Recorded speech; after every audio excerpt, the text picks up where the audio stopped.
Everyone, welcome back to the Snowcast Sports Talk Podcast, episode 61. I'm all by myself with my stream chat here. Shout out to them for joining me. Everyone in the stream chat, feel free to type hi, as John was busy, Josh was busy, everyone was busy, but we had to do a podcast as quick as possible to talk about the NFC Championship, the AFC Championship, and then also the Xavier McKinney interview with the Pivot podcast, which was a very interesting podcast episode to listen to, and I recommend you all go check it out. Yeah, cough, John. Hey, we're going to stay politically correct for the podcast here, all right, chat? John's busy. So let's talk about the NFC Championship first, and everyone, again, in chat, feel free to put in your comments on how you felt about this game. I thought this game was going to be a lot closer. I have a huge script I'm reading from, by the way, so as I'm bolting back and forth, that's what I'm doing. I thought this game was going to be a lot closer. I thought this was going to be the better of the two games. I was absolutely mistaken. And let's start off with this. Let's give the Eagles their credit. And again, I'm going to wear the Giants shirt with pride, but let's give the Eagles their credit. They probably have the best built roster in the NFL. The fact that they're as good as they are and they have a top 10 draft pick coming up this year is absolutely crazy. Like, that is extremely exquisite GMing by Howie Roseman of the Philadelphia Eagles. So shout out to them for that. But you know, the problem was Purdy getting hurt. You can't take a tight end and have him cover a defensive end, especially someone like Hassan Reddick. Purdy just didn't feel the pressure, and as he was throwing, I think one good ride, you can put it in the chat, he tore or snapped something in his elbow, and he couldn't go back out. And then the backup quarterback also got hurt, and so by the third quarter, the game was 21-7, and it felt like 41-7, just because literally the poor 49ers had no one to put out there to throw the ball.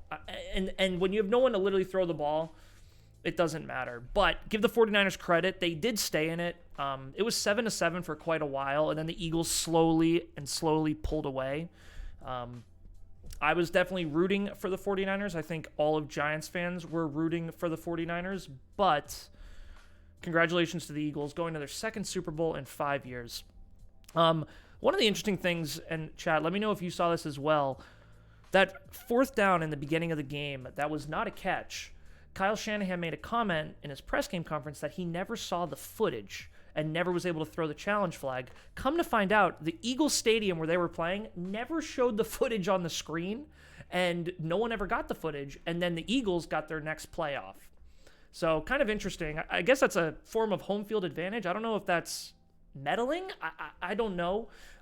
There's this problem now, you know, I call them tinfoil hat fans, where they think the NFL's rigged. I don't think the NFL's rigged, but the tinfoil hat people have a lot of ammo now with that play. The fact that no one was able to see it, and then the Eagles got off the next play before anyone could see it or make a decision, is pretty sketchy to me.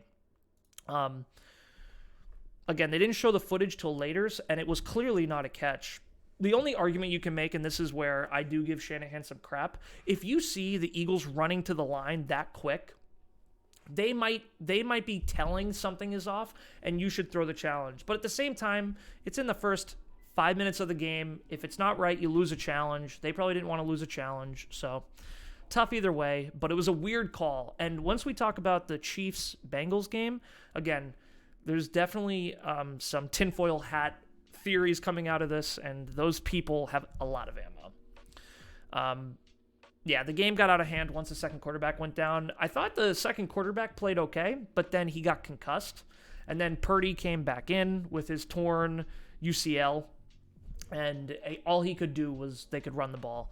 I would have preferred they go into the Wildcat with Christian McCaffrey, sort of like what the Giants did against the Bears. Daniel Jones got hurt, and then Tyrod Taylor got hurt this year.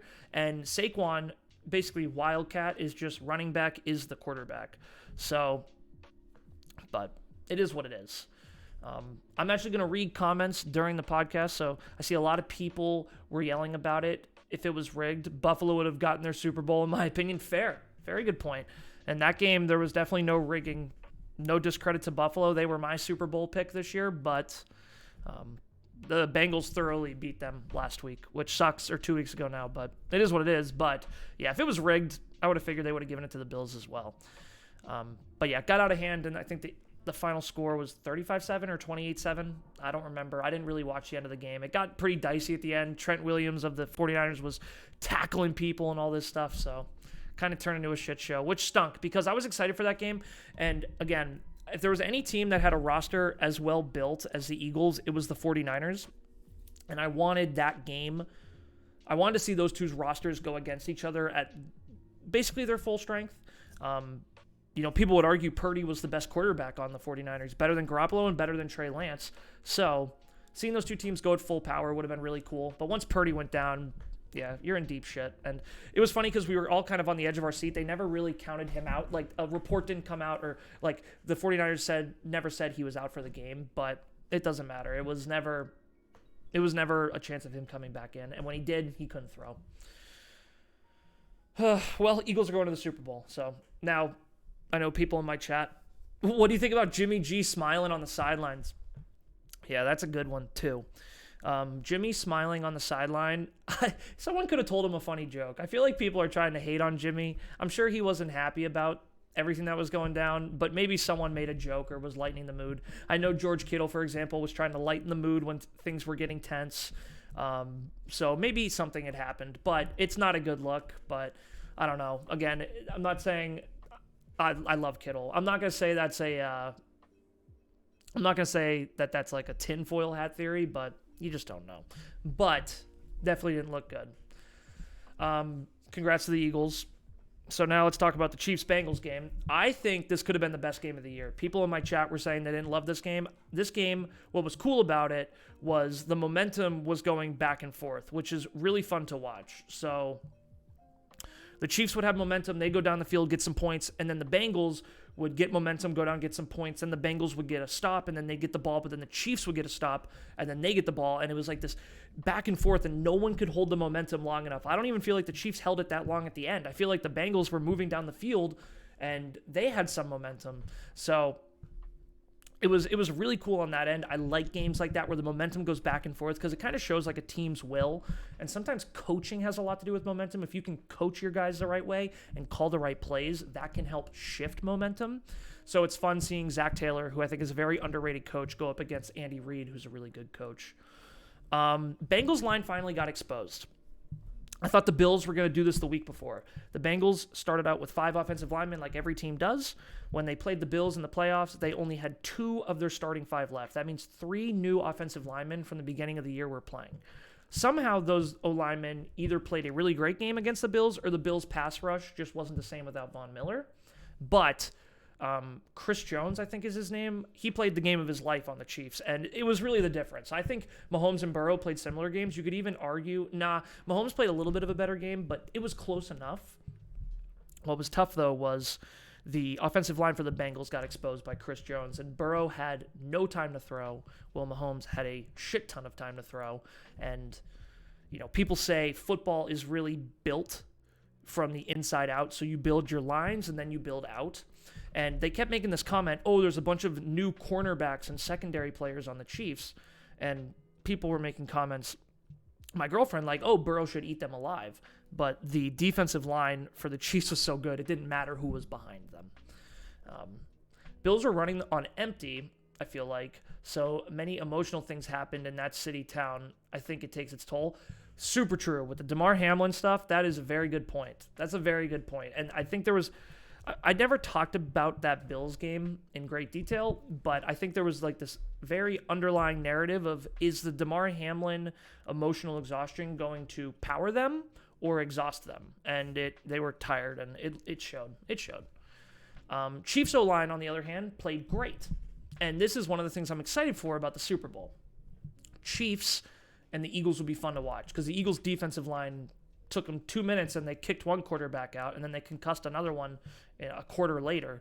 But the Chiefs' offensive line was playing great. They run the ball really well. I give the Chiefs a lot of credit. You lose Tyreek Hill, your most explosive offensive weapon, and they revamped the whole offense. And now they have this run game with these 2 running backs, Pacheco and McKinnon, and it's deadly. And it gives Mahomes all this time to be able to do play action, RPO, and the offense is totally different, but it works. So give the O-line credit.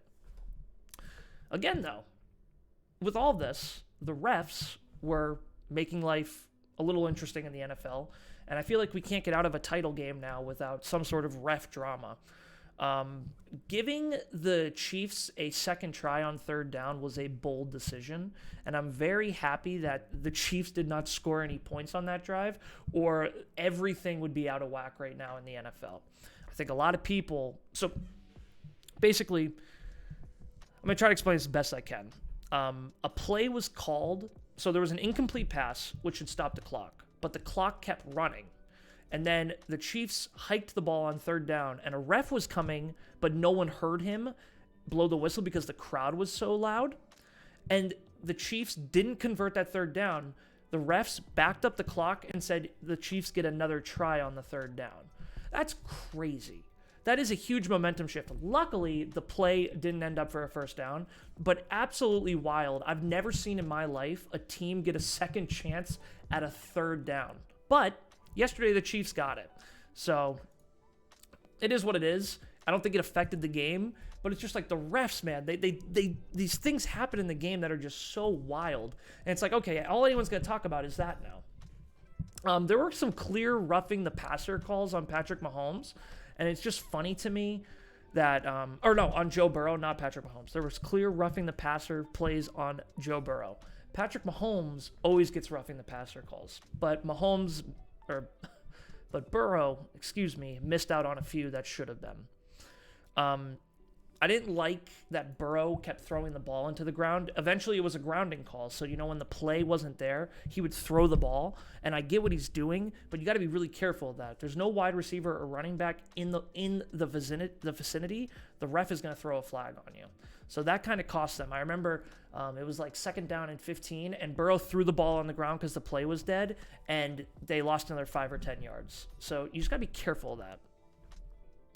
And then finally at the end, the Chiefs get the ball. It's 20-20. Chiefs are moving down the field. And the poor kid, I don't know his name, but everyone's talking about him today, who pushed Mahomes out of bounds. You can't do that. You just can't do that. If we want to keep NFL quarterbacks upright, you have to enforce the rule. Once he's out of bounds, you can't shove him and throw him into the thing. Did Mahomes do a little acting? Of course he did. And kudos to Mahomes. Play the game. Like, don't hate the player, hate the game. Mahomes knows if he falls a little bit harder and puts his arms up a little bit more and wiggles around a little bit more, then he's going to get that flag. So I felt bad for the kid, though. He's a 22-year-old linebacker or something like that. He's young, and it'll haunt him for a long time, and I feel for him. But Chiefs won 23-20, and I am looking forward to the Super Bowl. Chat, let me know if there's anything I missed. You can definitely throw it in there. Nope, you definitely cannot. That happened in the Niners-Eagles game too. Yeah, you can't do it. It's just not. That's just the way the NFL works now. I am looking forward to the game from a X's and O's perspective. Like I said, the Chiefs' offensive line and the Eagles' defensive line will be a lot of fun to watch. I think the Chiefs' defense is really underrated, and I think the Eagles have the best built roster in the NFL, so it'll be really fun. But I do have to give Mahomes his credit. He's probably the best quarterback in the NFL. My rating before the season was Josh Allen, Joe Burrow, Patrick Mahomes. At this point, before the Super Bowl, my top 3 quarterbacks are Patrick Mahomes number 1, Burrow number 2, Josh Allen number 3. And I hate because Allen's my favorite, but he's not the best. I think Burrow is better at the moment, and I think Mahomes is better. But we can fight about that some other time. It'll be fun to watch the best quarterback, in my opinion, right now go up against the best defense. Am I rooting for either team? No. These are probably my least 2 favorite teams in each conference, Eagles and the Chiefs, but I'll probably root for the Chiefs over the Eagles because I hate the Eagles. We'll see what happens. Final thing I want to talk about is this Xavier McKinney interview. So he went on this podcast called the Pivot Podcast, and it's really, really well done. And McKinney is a super authentic guy. He is a safety for the New York Giants. He's a three-year player for us. Doubling back to the 49ers game, I think it sums up the week. Yeah, I think this sums up the weekend's game. Yeah, shit. Yeah, absolutely. It's an image. Sorry. No. You're fine. McKinney should be a Giant for life. I just really enjoy Xavier McKinney. He's a beast. He's a leader. It was fun seeing him kind of open up a little bit and go over, a bunch of different interesting stuff. So the first one that was interesting was he talked about Joe Judge, which was our old head coach. So Giants head coach is Brian Daboll. Old head coach was Joe Judge. He said a lot of interesting things. So I'm just going to go through some of these comments on Joe Judge. It kind of gives a good image into what not to do when you're coaching. But it's funny because even when a coach is doing all the wrong things, the outside perspective can be positive. So after Judge's first year, I was sold on this guy. And the comments that McKinney said behind the scenes, it's just crazy what I was perceiving and what was actually happening. McKinney, one of the things he said was no one liked to show up early. So, practice starts at a certain time. There's voluntary camps at the beginning. No one wanted to do anything they didn't have to do for this coach or his staff. There was always this joke, Joe Judge makes people run laps. Well, he was actually making them run laps. And while that works in high school and it works in college, when you're the coach of grown men who have mortgages, wives, children, they're planning for their career after football, they're adults in the eyes of the law, making them run laps every time they do something wrong isn't always the way you get to them. And I don't think the players always bought into that. Especially, Bill Belichick gets a lot of credit for being that hard-ass coach. But the thing is, Bill Belichick is a winner, and he's won tons of Super Bowls. And because of that, players buy in more. It's hard to do that when you're a new head coach. We've seen so many people not work out as head coaches because of that. We saw Joe Judge. We saw Matt Patricia. We've seen even Josh McDaniels. We saw Bill O'Brien on the Texans. So many Belichick disciples, and Judge was doing the same stuff. The coaches didn't all get along. So, you have the head coach, defensive coordinator, offensive coordinator, and then it kind of trickles down from that into all these different groups. The coaches didn't get along, which I thought was a really interesting comment because Jason Garrett, who was our offensive coordinator, Joe Judge didn't hire him, in my opinion. The ownership of the Giants made Joe Judge hire him because Joe Judge was this young head coach, and Jason Garrett was this veteran coach for the Cowboys for the 8 years, and he was an offensive coordinator before that. And I don't think Judge and Garrett got along. Garrett's very kind, very easygoing guy. Judge is a hard ass, and it's his way or the highway. And I don't think they always got along. And I think this kind of solidifies my opinion now that Jason Garrett was forced on Joe Judge. So that was interesting. I've been waiting to get confirmed on that. And some people were saying on Twitter, it was Patrick Graham and Joe Judge get along. That's bullshit. Joe Judge and Patrick Graham are best friends. Patrick Graham was pissed when we fired Joe Judge. So pissed, he didn't want to stay and be our defensive coordinator for Brian Daboll, who is also a friend of his. He just didn't want to stay with the Giants. So, something interesting. One of the things McKinney said as well was Joe Judge was doing a lot of cussing. So, McKinney said, when Dabes came in, Brian Daboll, he just wanted to win games. It wasn't this whole act, this facade. It was just, hey, let's win games. How do we do that? Well, with Joe Judge, there was a lot of cussing and a whole lot of hoorah, and it wasn't backed up by anything. They weren't winning games. It's hard to get grown men to buy into that when you have no results. So, yeah, just Joe Judge wasn't the right fit. And now there's reports coming out he's not working out in New England, which I'm sure my Bills fans in the chat are happy about. But what did they say? What did they do to source the running laps? Yeah, so, when you're in practice and you make a mistake in anything, 7-on-7 or anything else, then you have to run the laps per Joe Judge. That's not every NFL team. Sometimes you just make a mistake and you rerun the play, but Joe Judge would try to, this hard-nosed, blue-collar football. Again, he said all the right things. Go listen to Joe Judge's intro press conference. It's very funny now of how he kind of failed, but at the time, I was definitely hyped about it because Pat Shurmur, the coach before that, was kind of not a goofball, but he was a much easier going guy, and it just didn't work. But Daboll, I'm just happy he's here, and again, thank you to John Mara. He didn't want to fire Joe Judge last year, but he did to make the GM search easier. So basically, John Mara, the owner, wanted to keep Joe Judge, but he had to get rid of his general manager. And then no general manager wants to come to a team where they can't pick their head coach. And so John Mara made the move to get rid of Judge, even though he probably didn't want to. So kudos to John Mara for that. Thank you.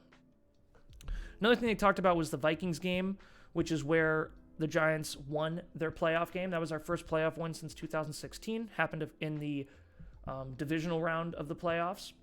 Or not the divisional round, the wild card weekend of the playoffs.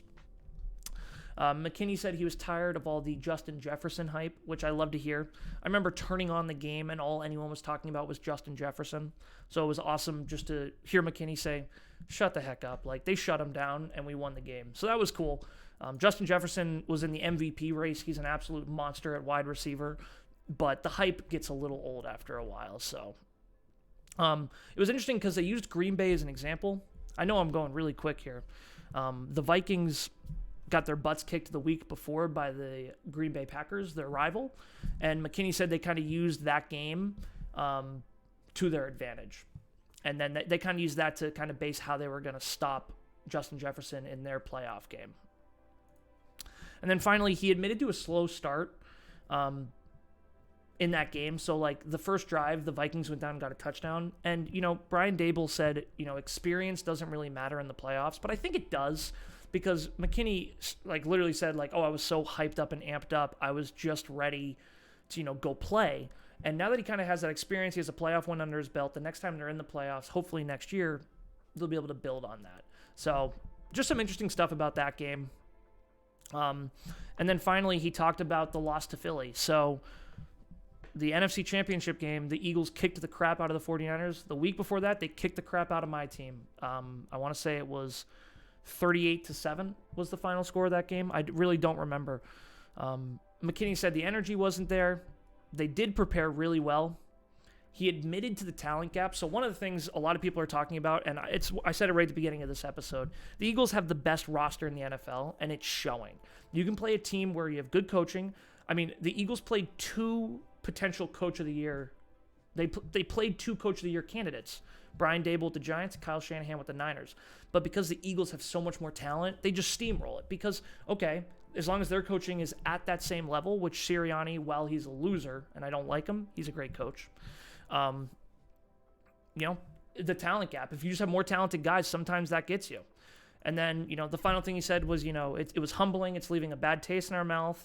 And I'm hoping that's what leads to a good start in 2023 season. It's like, hey, there's still a lot of growing to do. This isn't where we want to be. We don't want to just make the playoffs. We want to play for championships. So, McKinney was awesome. I hope he's a Giant for life. It was really cool to be able to kind of peel back the layers and kind of understand the Joe Judge situation because, again, it was really bad on the outside when it ended, but no one really knew how bad it was on the inside. So it was kind of nice to get a little bit of info on that end. I really enjoyed that. So shout out to the Pivot Podcast. The link will be in the description, so you'll definitely have to check it out. And that does it for episode 61. So thank you for everyone who listened. Thank you for everyone in my stream chat over on this side. I appreciate you. And if you enjoy, please like, subscribe, comment. Even if you just say hi in the comment, it helps a ton. I appreciate it. And I'll see you all on episode 62. Peace.